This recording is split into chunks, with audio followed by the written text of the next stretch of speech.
Engineering. Wait, this actually might work. It does look a little crooked though. Hello, it's Umar Racing. In this video, we're going to be installing the Forge Motorsports intercooler for the Hyundai Veloster N. My buddy's here. We did his rear sway bar install last time. Installed the white line rear sway bar and SPL end links. So this time we'll be doing the Forge intercooler, and we're just going to be recording the process. It's the first time of us doing this, so we'll be learning. And yeah, let's get started.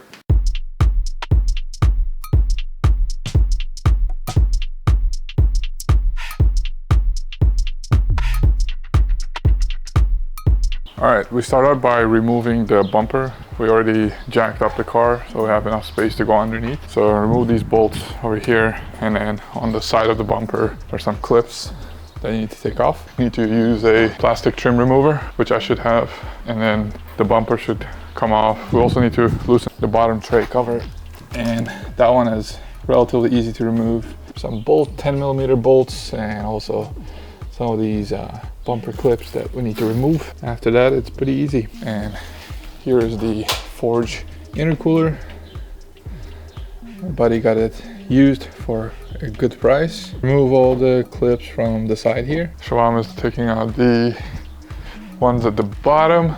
All the bolts are out. So soon we're gonna pull the bumper off and the bottom cover off. So after that, we should be good to start the actual process. We just removed the undercover.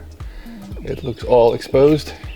It's showing over here, and we're gonna take off the bumper now. We're supposed to just pop it. Yeah, it takes a lot of force.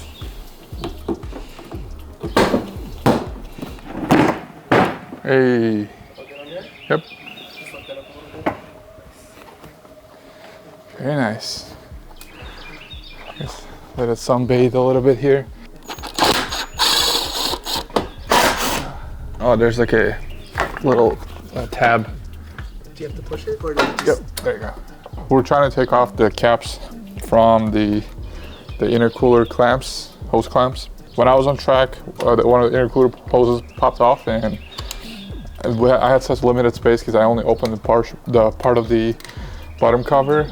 There's a lot more space like this, so we were able to pop it off, and you were able to just remove it with a screwdriver. But at the time, I didn't know that. So I'm trying to pop off the hot side right now, and then once that's out, we'll take the cold side off. Nice. We'll unbolt. So far, like that little cover for the air guides, 10mm bolt, and these also look like they're 10mm. All those push-ups. So it's an 8mm for the bolts on the hose clamps. So you can either use a screwdriver, or if you're a pro like this guy, you use a wrench. So I took off the hot pipe. It's relatively easy. We're gonna take off the rest of this pipe from the end there and take it off completely and put the new stuff. And now we're gonna switch to the cold side. The cold side, it looks to be a similar type of a clamp. So you take a screwdriver over there and you just pop it off completely, and then should be able to just turn it. We'll just take the cold side out, and that's how it looks like. We're unbolting the intercooler, stock intercooler. So that goes to the engine, to the intake manifold, and this is the cold pipe of the intercooler. Let's take it off and say goodbye to heat soak. Look at that. Wow, look at that size difference. All right, right now we're going to be using an angle grinder and cutting off that piece over there. It's blocking the Forge intercooler from going in completely. So yeah, we're gonna do that with an angle grinder, and it should be fun. We have our safety glasses on.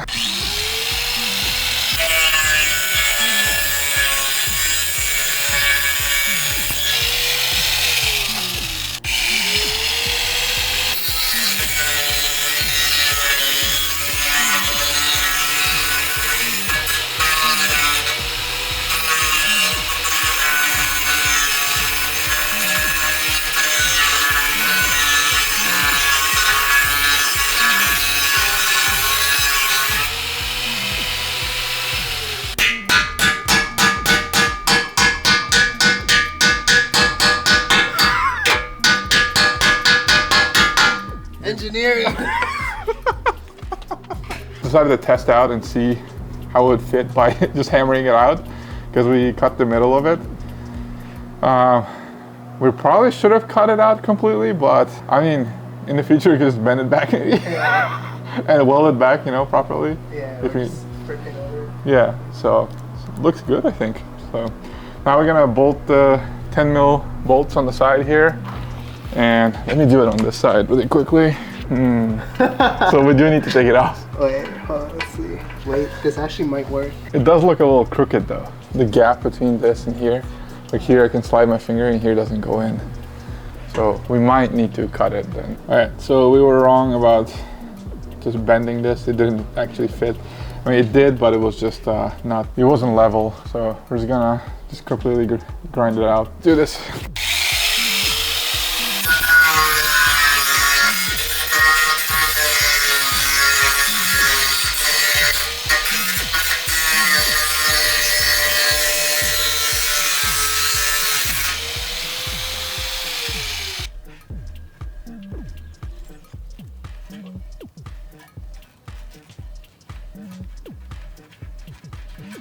Look at that. That's number 16. Yep. A lot better. Yeah, a lot better. Yeah, I think it's pretty perfect. Now we're going to fit over the bumper for the proper fitment. Okay, there you go. It's pretty snug there. Space right here. Yeah, there's like, it's touching against the bumper at some parts, but I think it's pretty good overall. And here's where the pipe is, the hot pipe coming from, and the cold pipe is on that side. So I think we are in a good place. Put it back in inside this. Inside, yeah. Now we learned Freaking mother nature. Oh, it's ruining our plans. Okay, so now we can tighten those bolts.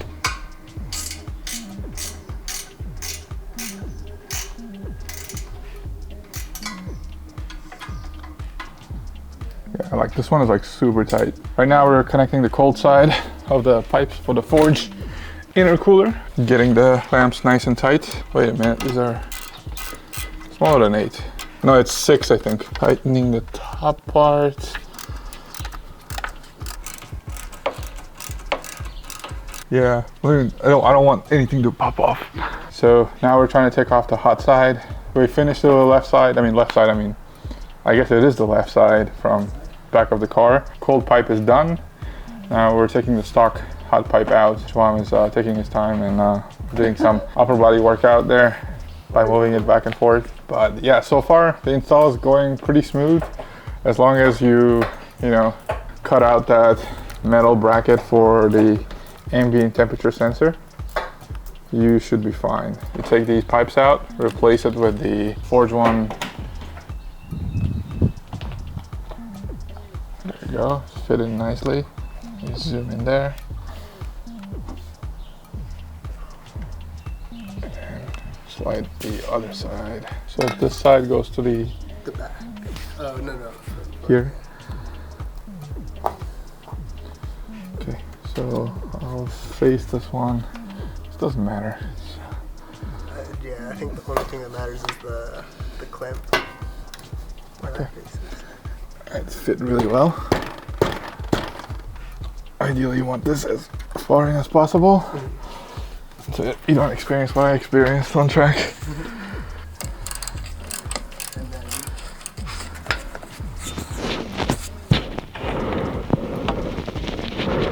Here we go.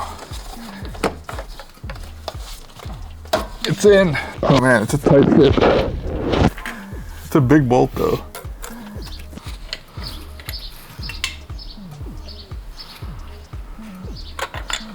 There you go. Tough to put it on. Screwdriver. Push it in a little bit. Needs this to be like turned like this. So there you go. And then there you go. Boom. And this is a 10 mil? Yeah. I call my people of Ooga-Dooga. Boom. Nice. Now the last pieces. That's it, man.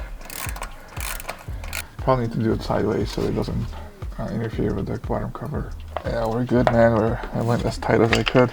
Like, I don't think we need to go good to go. Hit the sensor. All right, we finished the installation of the Forge Motorsports intercooler. Everything is looking good. Everything is fitting so far. We connected all the pipes. Let me take off the camera and show you the bottom side.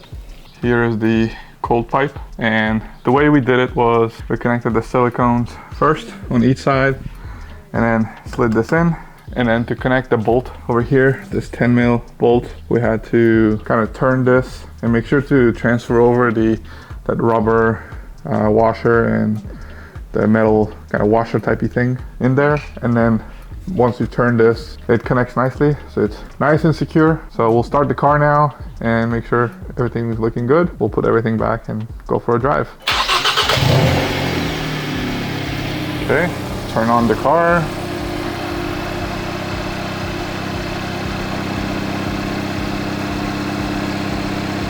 All right, quick update. We put everything back together. We put the bumper back on.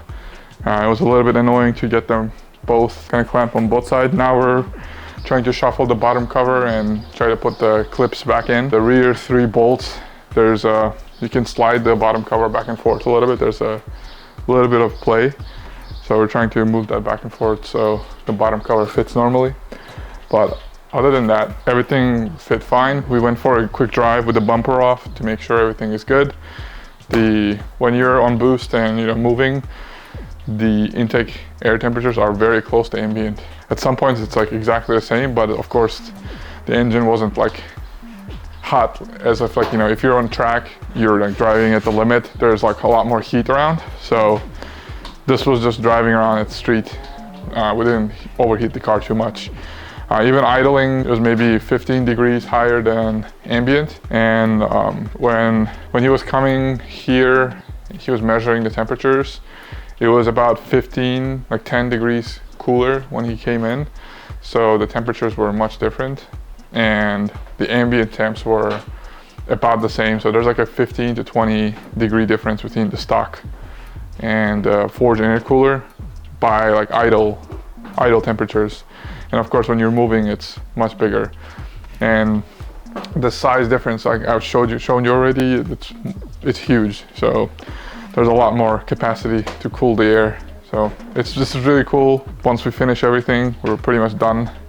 If I didn't have to record and if we had to do this again, we'd be able to finish this under 2 hours. It's a very easy job, to be honest. We were figuring things out, taking our time, and plus me recording the video. So yeah, so far it's a very easy job. Those clips, the bumpers on the side, when you're putting them in, it's a little bit hard to kind of align them sometimes. So just be mindful of that.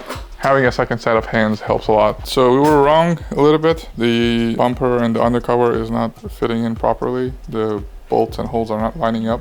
We assume that the bumper is not sitting completely flush or properly at the bottom. So it's time to take it off. We managed to put everything back together. We had to grind oh man, we should have taken a picture of that.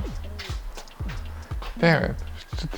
He did just a work of art. Just, cutting like a piece of the intercooler. But we had to cut off a little bit from so you either have to trim the bumper or you have to trim the intercooler. So we trimmed it and it went in better. So now he's gonna back off the car. Oh, wait. There's the wheel stoppers.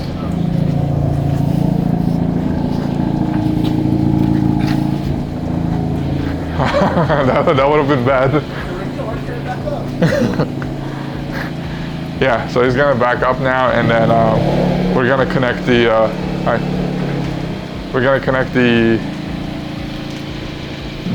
bumper screws, these little bumper screws on the side, because we can turn the steering wheel and it'll be easier to put them in. So we're gonna install them now.